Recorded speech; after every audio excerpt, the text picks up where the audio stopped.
We all know that uncertainty feels unpleasant. Not knowing what's going on, especially about things that really matter, is maddening. But uncertainty can have much more profound psychological effects than simple frustration. Uncertainty is a driving force for behavioral addictions. And when it comes to romantic attachments, it can be a major factor in causing limerence, an altered mental state that's well described as addiction to another person. In this video, I go through the neuroscience of why uncertainty is so powerful and how common sources of uncertainty in relationships can deepen limerence. Hi, my name is Tom Bellamy. I'm a neuroscientist and writer, and I blog all about limerence at livingwithlimerence.com. I'm also the author of the book Smitten, which explains what limerence is, how neuroscience can help us make sense of it, and how to recover from it. Okay, so how does uncertainty lead to addiction? Well, the starting point is the reward system of the brain, which is powered by the neurotransmitter dopamine. A common conception of dopamine is that it acts as a pleasure chemical that gives you a natural high that can become addictive. But that's not really how dopamine works. Dopamine actually delivers a reward prediction error signal. So I talked about this before in the Neuroscience of Limerence video. I'll put a link below if you want to check that out for more detail. But briefly, dopamine works at 3 levels. First, it signals unexpected rewards. So if your limerent object suddenly smiles at you, boom, big spike of dopamine. Second, once you've learned that something or someone is rewarding, dopamine motivates you to seek more. So you want more of those dazzling smiles, and dopamine release will spur you into taking action to go and seek them out. So the third way that dopamine acts is if you've learnt how to secure a reward, but then it unexpectedly fails, dopamine levels drop. That's another error in prediction, and it's aversive, it's uncomfortable. So if your limerent object stops smiling at you, you become anxious. What this all adds up to is a system for reward recognition, learning, and motivation.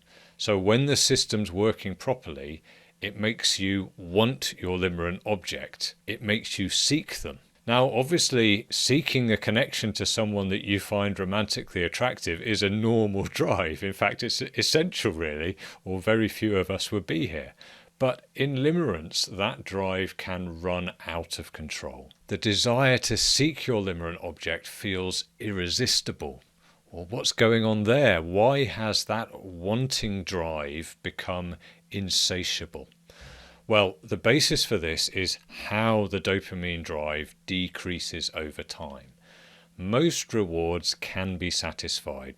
By securing the reward predictably, you learn not to want it as much. So if your dopamine motivates you to seek a reward and you get it easily and then you enjoy it, over time the urgency of that drive will diminish. So this process is known as habituation, and it literally involves a decrease in the size of those motivating spikes of dopamine. Fundamentally, dopamine's done its job. It's predicted a reward, so there's no need for any more error prediction signals. Everything can settle down. But that doesn't always happen. Rewards aren't always predictable. Sometimes they're uncertain. Unpredictable or intermittent rewards powerfully reinforce dopamine signaling. And the classic example of this is what's known as the Skinner box. And this is named after the behavioral psychologist B.F. Skinner. Now, there's been many variants of the original experiment over the years, but the basic scenario is that an animal, so in Skinner's case it was pigeons, but it's true of mammals too, is placed in a box with a button or lever that can open a hatch to release food pellets. So those pellets are delivered when the lever or button is pushed. This is the tasty reward. However, once the pigeons become acclimatized to the box and trained to peck the button to get the food, they can be tested by varying the rules for delivery of that pellet, of the reward. Essentially, it's a tool for understanding how access to reward affects motivation and behavior. And what Skinner found was that the most effective schedule of reinforcement for pecking behavior was variable intermittent delivery of the pellets. So an unpredictable schedule resulted in more frantic and persistent pecking than a predictable one, and it also resulted in a longer lasting urge to keep trying to get food pellets. Now, at the end of these experiments, the delivery of food can be switched off, and then the pigeons eventually give up on their pecking once they've learned that it doesn't work anymore. That's called extinction of the learned memory. But the pigeons that had been trained with an intermittent pattern of reinforcement were also the slowest to give up when the rewards were ended. Now, in a final set of experiments, the delivery of the food pellets occurred independently of any button pecking. So they were just delivered at random times. In this case, the pigeons basically lost their minds. They started to exhibit bizarre behavior like bobbing their heads or weaving from foot to foot or turning in circles or pecking random parts of the box and so on. What was happening was the pigeons were trying to learn what behavior had led to the release of the pellet, but they were failing because it was impossible to learn.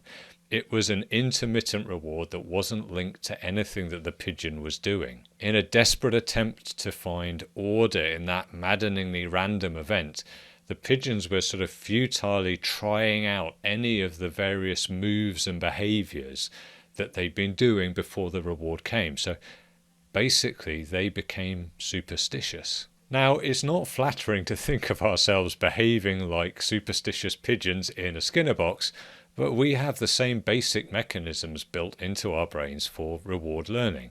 As Skinner himself made a direct comparison between the behavioral conditioning of his pigeons and gambling addiction in humans. So the gambling companies have studied reinforcement learning very carefully, and slot machines are designed to optimally link audio-visual stimulation, so flashing lights, beeping jingles, rattling coins, to intermittent schedules of reward. So there's often a big payout early on, but that's followed by unpredictable patterns in the future that are designed to keep the gambler playing. What's going on here in terms of the neuroscience is that unpredictable rewards can't be learned. Dopamine keeps signaling prediction errors. So instead of habituating and settling down, the reward system becomes sensitized, hyperactive. So this is why uncertainty can be so powerful at reinforcing reward-seeking behavior, and why it can promote the transition to addiction. When big rewards are unpredictable, they can drive our reward system into a sensitized state that is slow to habituate. Fundamentally, this is what happens when that giddy intoxication of early limerence transitions into the fixation and dependency of person addiction. If uncertainty persists around how strong the romantic attachment is or how much the person that you're limerent for likes you, then your reward systems will keep firing error signals and motivating you to try harder. Now, it's also not hard to see why uncertainty is likely to be a feature of most limerence episodes. In fact, let's go through some of those primary causes. First, there are barriers. So the most obvious case is that there are barriers to the free expression of your feelings. Maybe your limerent object is married, or you are, or they're your boss, or you're their boss, or well, you get the idea. There are lots of social, professional, and cultural reasons why we might be blocked from taking action. Unfortunately, that tends to trap us in a state of unresolvable yearning. Number 2, indecision. So the inhibition to taking action might not be because of external barriers, it might be internal.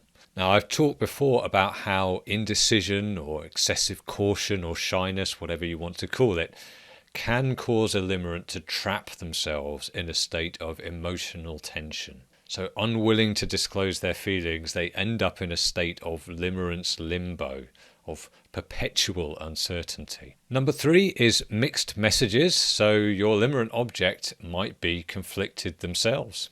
Perhaps they aren't sure what they want. They might like you, but you can't tell how much. Sometimes they seem warm and affectionate. Other times they're cold and distant. Perhaps they speak in kind of cryptic riddles, or they evade your questions and won't give straight answers. You've no idea where you stand, and you keep trying different approaches to see if you can crack the code. Number 4, perhaps your limerent object is a non-limerent.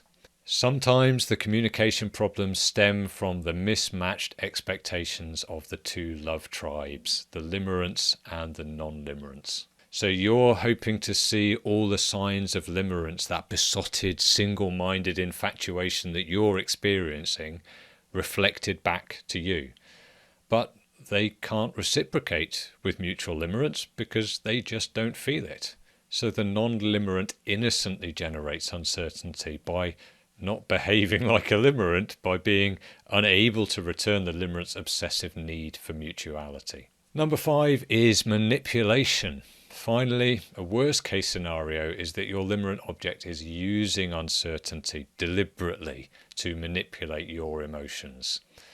So they flip unpredictably between kindness and meanness to condition you into a desperate desire to secure some fleeting affection.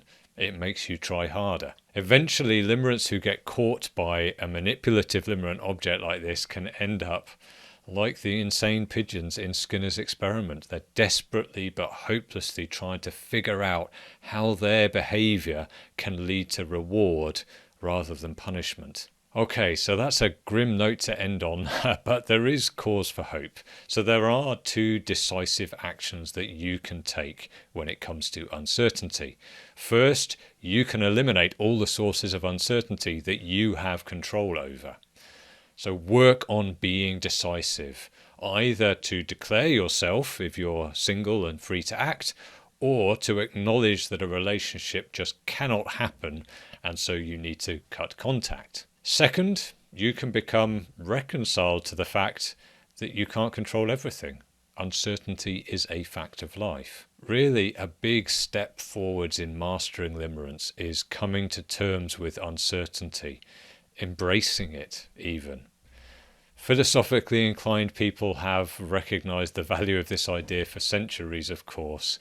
So it could be the Stoic principle of not worrying about what you can't control, or Stephen Covey's emphasis on concerning yourself with matters within your sphere of influence. Life comes with a very large random element to it, and accepting the capricious nature of fate is a good way to reduce anxiety about things you can't predict. Accept uncertainty as a constant companion, and you'll be much more resilient to the challenges of limerence. Now, for more on how to develop that recovery mindset that helps master limerence, check out this video on escaping from limerence. Okay, that's it for now. Thanks a lot for watching. Subscribe if you'd like more, and I'll see you next time.